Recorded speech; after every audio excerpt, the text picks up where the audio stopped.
Hello के छ दिव्यान्स खबर तिम्रो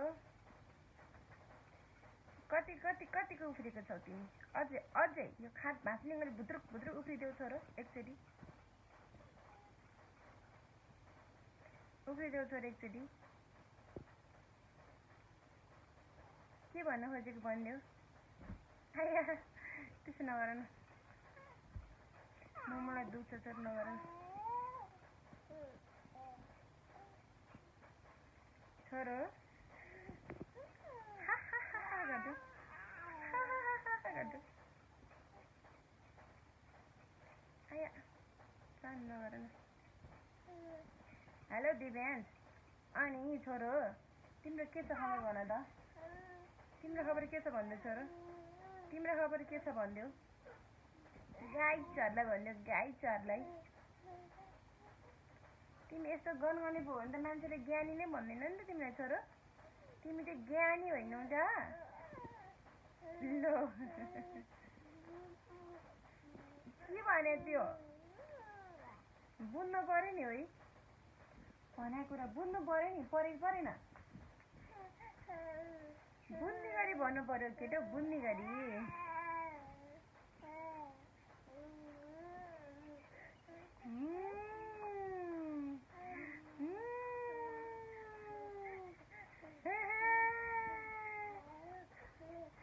लो तिमी नै बोल छोरो म बोल्दिनँ नि त ल तिमी नै बोल के बोल्छौ बोल त तिमी नै बोल नि त म कपाल भुत्लाउन नपाएँ छोरो कपाल तान्न चाहिँ नपाएँ है ओके ओके सबैलाई भन्नु न छोरो हेलो गाइस म चाहिँ आया आया मेरो नाम चाहिँ दिव्यान्स हो भन्देऊ छोरो म चाहिँ दिव्यान्स हो हो मेरो नाम दिव्यान्स हो म चाहिँ कति उमेर भयो भनेर भन्दाखेरि हामी उमेर भन्दैनौँ है केटी मान्छेको उमेर मात्रै होइन हामी केटा मान्छेको नि उमेर भन्दैनौँ यो चाहिँ हामी चाहिँ भन्दैन है छोरा त्यस्तो कुरा चाहिँ भन्दैन हेर कपाल सबै तानेर हेर मुमुको कपाल तानेर के अरे छोरी यस्तो मेरो छोरो यस्तो हो कि अरूहरू पनि यस्तै हो कि कपाल भुत्लाउँछ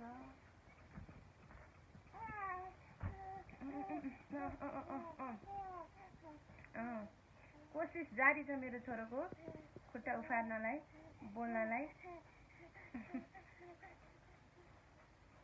के भन्नु पर्यो भनिदेऊ गाईहरूलाई के गर्ने भन्नु भनिदेऊ छोरो हात दुख्यो यतापट्टिको ल भनिदेऊ के गर्ने भनिदेऊ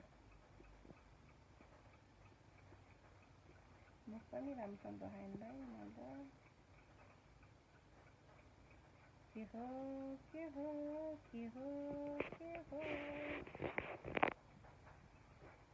छोरो अब हाम्रो भ्लग 2 मिल्ने चाहिँ भन्यो न तिमीलाई लागेको कुरा भन्छ छोरी के लाग्छ तिमीलाई भनिदेऊ आज हामी आमा छोरा सुतिरहेछौँ मोमोको खुट्टामा घाउ भइरहेछ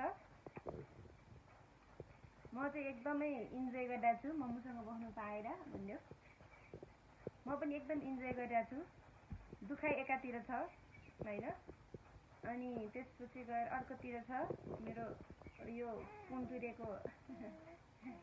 पुन्टुरेसँग खेल्न पाउनुको मजा छुट्टै छ त्यो सँगसँगै आफ्नो दुखाइ त छँदैछ दुखाइ चाहिँ अरूलाई भन्नु हुँदैन भन्छन् त्यही भएर दुखाइ भन्दा पनि मेरो पुन्टुरे छ अहिले हामी खेलिरहेछौँ एकदम धेरै हामी दुईजना एकदम धेरै खुसी छौँ यसरी खेलेर हामी दुईजना मात्रै छौँ घरमा अरू कोही पनि छैन यसरी हेर ओछ्यानको भत्र गयो मेरो छोराले यो ओछ्यान के अरे होला यो ओछ्यान भएन नि छोरो स्टेटमै मिलाए जति मिलाए पनि यस्तो गरिदिनु भएपछि के काम छोरो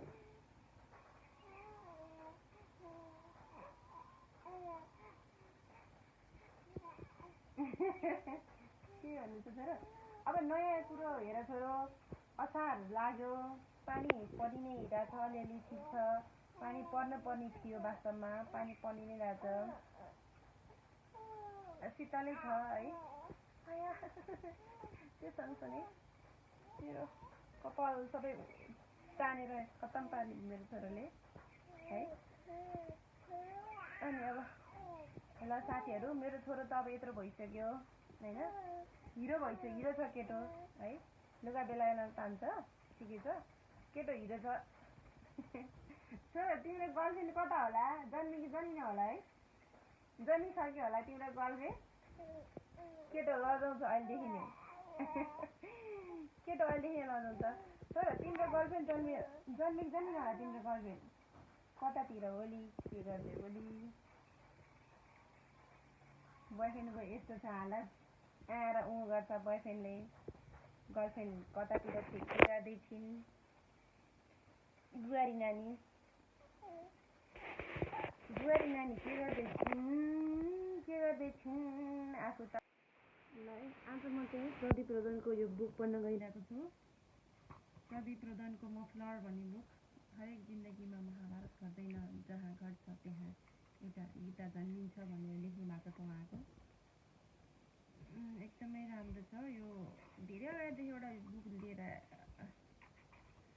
चाहिँ यो हाम्रो लाइब्रेरीमा चाहिँ थियो, मैले यो पढ्नु भ्याएको थिइनँ, तर आज चाहिँ म यसलाई वाचन गर्न जाँदैछु।